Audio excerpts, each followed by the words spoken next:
ভগৱানৰ ওচৰত প্ৰাৰ্থনা কৰিছে এই মহিলাসকলে।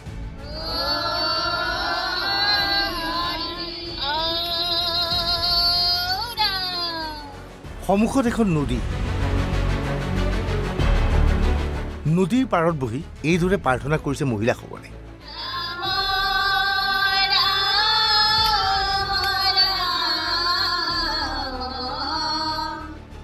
ছয়গাঁৱৰ ঘটনা এয়া। ভয়ানক গৰাখহনীয়া হৈছে অঞ্চলটোত।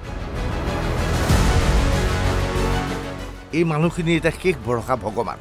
এওঁলোকে জানে এই গৰাখহনীয়া চৰকাৰে প্ৰতিৰোধ কৰিব নোৱাৰে, প্ৰতিৰোধ কৰিব পাৰিব ভগৱানে।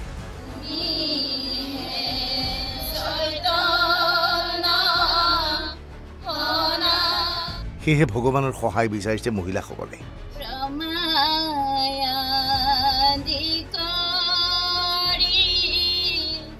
কলহীনত ভয়ানক গৰাখহনীয়া। দুটা পৰিয়ালৰ দুটা ঘৰ যিকোনো মুহূৰ্তত ধ্বংস হ'ব। উপায়হীন হৈ ভগৱানৰ ওচৰত প্ৰাৰ্থনা। উপায়বিহীন সেইকাৰণে আমি ধূপ চাতি জ্বলাই ঈশ্বৰৰ ওচৰতে প্ৰাৰ্থনা কৰিছোঁ। ভগৱানে যদি ৰক্ষা কৰে তেনেহ'লে ৰক্ষা পাম আমি। কিন্তু আমি সকলোকে সুধিছোঁ, সকলোকে কৈছোঁ, হেমন্ত মামাক কৈছোঁ, আৰু ফ্ৰিজ হাজৰিকা ছাৰকো আমি জনাইছোঁ। আৰু কথাটোত মই বিশেষ সেনেকৈ নাজানো, কিন্তু আমাৰ বিধায়কখিনি গোটেইখিনিকে আমি জনাইছোঁ। তেওঁলোকে আহি ৰিকিবুদ্দিন ছাৰ ইত্যাদি সকলো আহি আমাৰ ওচৰত চাই গৈছে।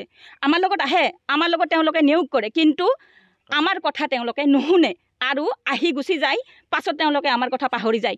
নদীটো বেছি নাছিল পানী আগতে, এতিয়া তাৰমানে গৰা খহি গোটেইখিনিয়ে হৈ গ'ল। মই বন্ধন গোটৰ পৰা 1 লাখ টকা লোন লৈছিলোঁ, লৈ ঘৰটোৰ পিন কাটিছিলোঁ, পষ্টখিনিও বনাইছিলোঁ।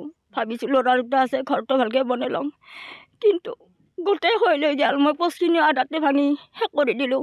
এতিয়া চালি বান্ধি আছোঁ। এইবাৰ মোৰ এইখিনিও শেষ হ'ব লাগিলে মই যাম ক'ত। ছয়গাঁৱৰ এই মহিলাসকলে ভগৱানৰ ওচৰত প্ৰাৰ্থনা কৰাৰ সময়তে বিলাসীপুৰত আন এক ঘটনা সংঘটিত হৈছে। আল্লাহ খাস করে আমরা তোমার কাছে আবার দরখাস্ত করেছি মাওলা, আল্লাহ দরখাস্ত করে এই ইছলাম ধৰ্মী লোকসকলে এইদৰে আল্লাহৰ ওচৰত দোৱা কৰিছে। আল্লাহ তুমি বন্ধ করে দাও মাওলা, ইয়া আল্লাহ তুমি আহকামুল হাকিমিন মাওলা, ইয়া আল্লাহ তুমি যদি বন্ধ না করো মাওলা আৰু বিলাসীপাৰাৰ কাজাইকাটা অঞ্চলৰ দৃশ্য এয়া। ভয়ানক গৰাখহনীয়াৰ ফলত এখন মাদ্ৰাছা ক্ষতিগ্ৰস্ত হোৱাটো নিশ্চিত হৈ পৰিছে। শেষ ভৰসা আল্লাহৰ ওচৰত দোৱা বিচাৰিছে এই লোকসকলে। কাজাইকাটা হুচেইনিয়া মাদ্ৰাছাৰ তৰফৰ পৰা সমূহ ছাত্ৰ ছাত্ৰী আৰু সমূহ শিক্ষক লৈ গৰাখহনীয়া বানপানীৰ সৃষ্টি হৈছে। সেই বানপানীৰ ফলত আমাৰ কাজাইকাটা হুচেইনিয়া মাদ্ৰাছাৰ ওচৰতে এটা গৌৰাং নদী গৈ আছে। সেই গৌৰাং নদীৰ আমাৰ মাদ্ৰাছাৰ সন্মুখত বহুতো ভাঙা চিঙা হৈ আছে।